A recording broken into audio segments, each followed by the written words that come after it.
FM 89.1, Radio Universidad.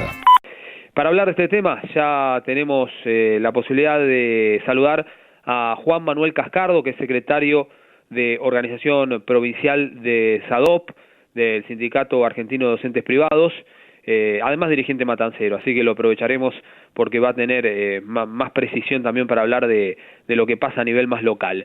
¿Qué tal, Cascardo? Gastón Napoli lo saluda, buenas tardes y gracias por atendernos. Hola, ¿qué tal, Gastón? ¿Qué tal? Bueno, acá lo presentaba diciendo entonces que están evaluando ya esta posibilidad de un regreso a las aulas, ¿no? Concretamente en las escuelas privadas de la provincia. ¿En dónde estamos parados hoy?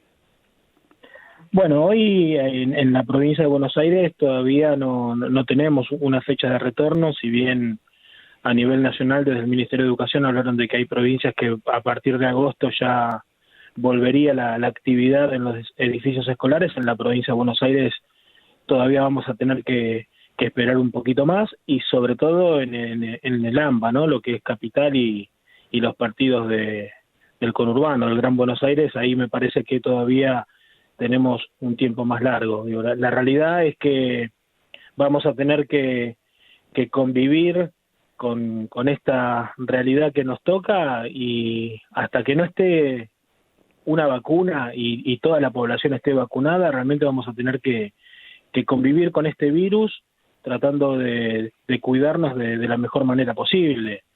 En el caso de las escuelas privadas de la provincia de Buenos Aires es muy variada la situación. Claramente va a haber que hacer un trabajo previo antes de la vuelta a los establecimientos, para lo cual es clave la toma de conciencia de los trabajadores. Nosotros entendemos que sin la participación de los trabajadores docentes no puede haber prevención de la salud. Entonces, desde SADOP estamos convocando a todos los docentes de nuestro caso, ¿no?, de gestión privada, para que se organicen previamente al regreso a los establecimientos, que en algún momento se va a tener que dar, digo, más tarde o más temprano. Claramente eso va a depender de lo que determinen las autoridades, y por sobre todas las cosas las autoridades sanitarias, pero tenemos que estar preparados para la vuelta y participar de esa vuelta y estar preparados, capacitados, porque es la única manera que tenemos los trabajadores de garantizar que se cumplan los protocolos necesarios para cuidar no solamente nuestra salud como trabajadores, sino también la salud de los estudiantes y de las familias de los estudiantes, teniendo en cuenta lo fácil que se transmite este virus. Por eso entendemos que no puede quedar todo esto a criterio unilateral solamente en el caso de la gestión privada de los empleadores. Claro. Dentro de lo que están evaluando como protocolos, por ejemplo, el tema de los horarios de entrada y de salida, se va a buscar evitar aglomeramientos, pero ¿se estudia esto, que por ejemplo cada año tenga un horario de entrada y de salida diferente al siguiente?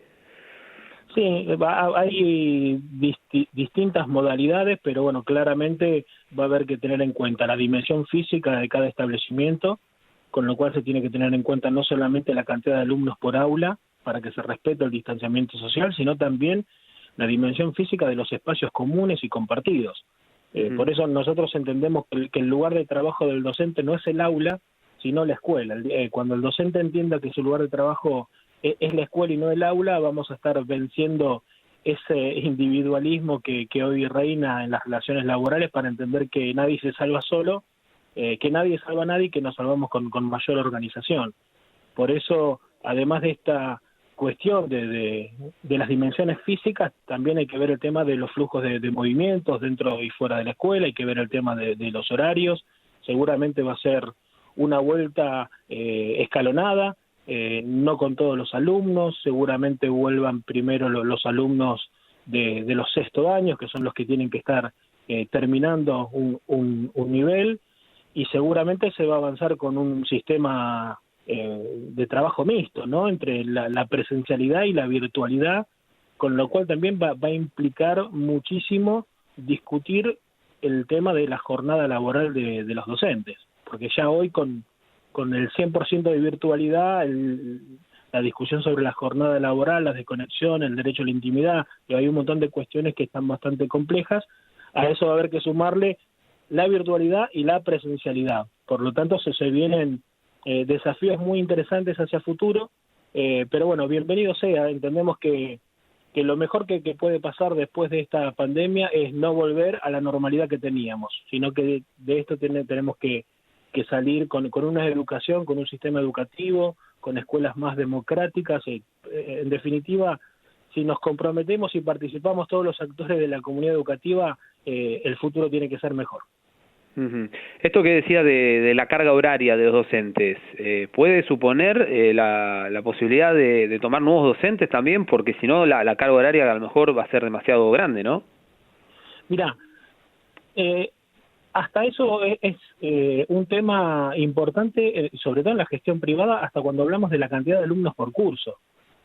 Hoy lo ideal sería tener 20 a 25 alumnos por curso, pero la Dirección de Escuelas de Gestión Privada permite el desdoblamiento cuando hay más de 39 alumnos. Por lo tanto, hay escuelas privadas donde vos tenés 39 alumnos, y a mí me ha tocado en particular trabajar en escuelas privadas y tener más de 40 alumnos. Entonces, no solamente con la virtualidad, sino también en la presencialidad, sobre todo para las maestras, el profesor está 2 horas, da su clase, pero la maestra que tiene que convivir durante 4 horas es clave, o el desdoblamiento, para lo cual ahí hay que hablar de un tema de infraestructura de las escuelas, y si no, el nombramiento de docentes auxiliares también para que colaboren, sobre todo con la atención que hay que brindarle hoy a los alumnos, donde cada uno de los alumnos tiene su particularidad.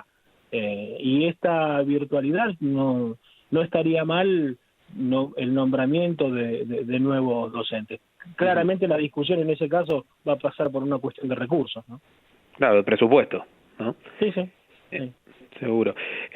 Volviendo al tema de protocolos, lo que están evaluando, se habla de las aulas burbuja, ¿no? Esto de poder armar grupos de alumnos, ¿no? Porque es una forma también de, llegado el caso, va a ocurrir seguramente, porque sabemos cómo está hoy por hoy la pandemia en la Argentina, en determinados casos que pueda haber de COVID-19, puedan hacer un rastreo y puedan evitar también que los contagios sean más grandes, ¿no?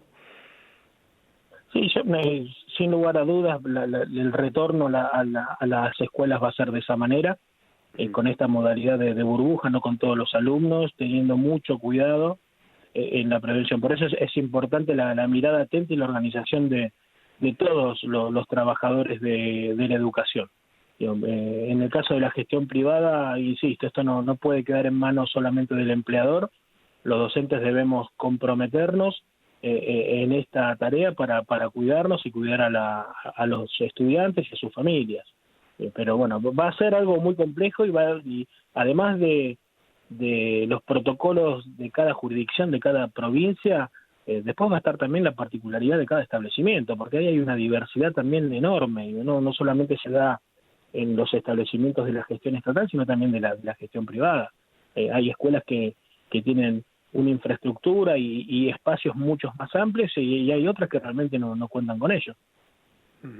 ¿Se puede llegar a estudiar la posibilidad también de conseguir algún anexo para esas escuelas que tengan espacio físico más reducido?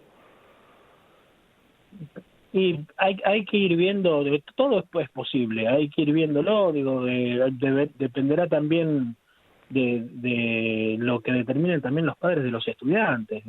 Hay algo que hay que tener en cuenta, que si hay algo que es un gran disciplinador social es el miedo, ¿no? Entonces me parece que tanto para trabajadores, para alumnos, como para los padres de los alumnos, hay que ver cómo se va reaccionando ante la situación de que sería, bueno, el lunes hay que volver a las escuelas en la provincia de Buenos Aires, hay que volver a las escuelas de La Matanza. Ahí va a haber muchos factores que analizar, va a haber que hacer un trabajo previo, pero yo no descartaría nada. No en estas circunstancias, atravesados por una pandemia, no podemos descartar nada. Pero sí, lo único que tiene que quedar claro es que por encima de todo tiene que estar el cuidado a la salud de todos los integrantes de la comunidad educativa. Seguro. La última quería hacerle, Cascardo, respecto a el pago de las cuotas en las escuelas privadas. ¿Tienen números de cómo está en estos meses? Sí, obviamente que si se lo preguntás tal vez a los dueños de las escuelas privadas van a ser mucho más alarmistas.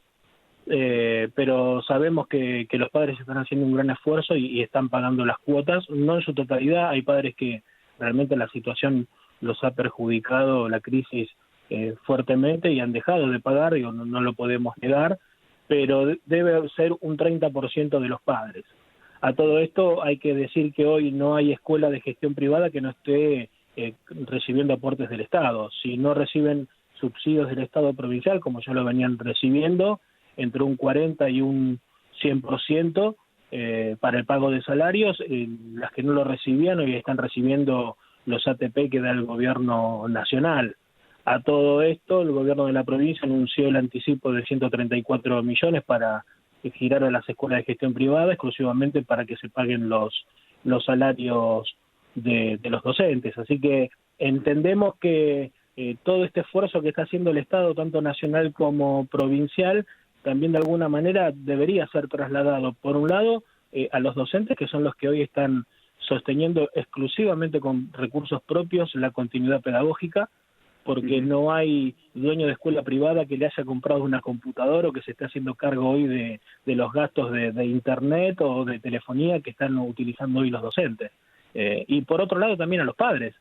Si los dueños de las escuelas están recibiendo estas sumas tan importantes de dinero, tanto del Estado provincial como nacional, debería ser considerada una reducción al menos en el pago de las cuotas, para que se traslade en definitiva también al resto de la población el esfuerzo que está haciendo el Estado nacional y provincial. Sí, cuanto mínimo una contemplación, digo, de algún atraso, ¿no? Esto esperemos que sea así.